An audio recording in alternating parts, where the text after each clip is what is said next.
Hello everyone, welcome back to my channel. তোমরা সবাই কেমন আছো?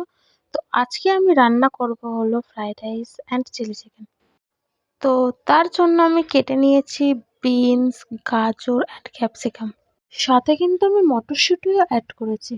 যদিও বা আমি ফার্স্ট টাইম রান্না করছি, মানে ফ্রাইড রাইস চিলি চিকেন, তো বেশি একটা ক্লিপ নিতে পারিনি। তো যেটুকুই নিয়েছি চলো তোমাদের সাথে শেয়ার করছি। তো এইগুলো তো আমি কেটে নিয়েছি, তো চলো এবারে ভেজে নিই।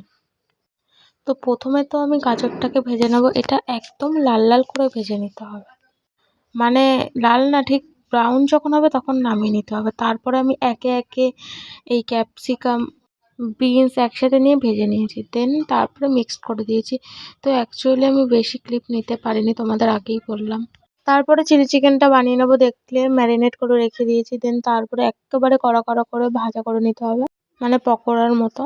তো ঠিক এরকম হবে। আর তেলটা দেখো গাইস, পুরো কালো হয়ে গিয়েছিল। তো তারপর আমি আর ভিডিও নিতে পারিনি। দেন চলো একেবারে ফাইনাল তোমাদের দেখাচ্ছি। তো কিছু কিছু মানুষ মনে করে আমি রান্না বান্না কিছুই পারি না, মানে আমার কোনো যোগ্যতাই নেই। এমনও কিছু মানুষ আছে যে আমায় বলেছিল তুই কোনোদিনও রান্না পারবি না। তাদের উদ্দেশ্যে একটাই কথা, তোদের থেকে ভালো রান্না করি অন্তত। এরপরে পুরো রেসিপি একদিন শেয়ার করব। দেখতে কিন্তু দারুণ হয়েছে, খেতেও কিন্তু সুন্দর হয়েছে, মাও বলেছে।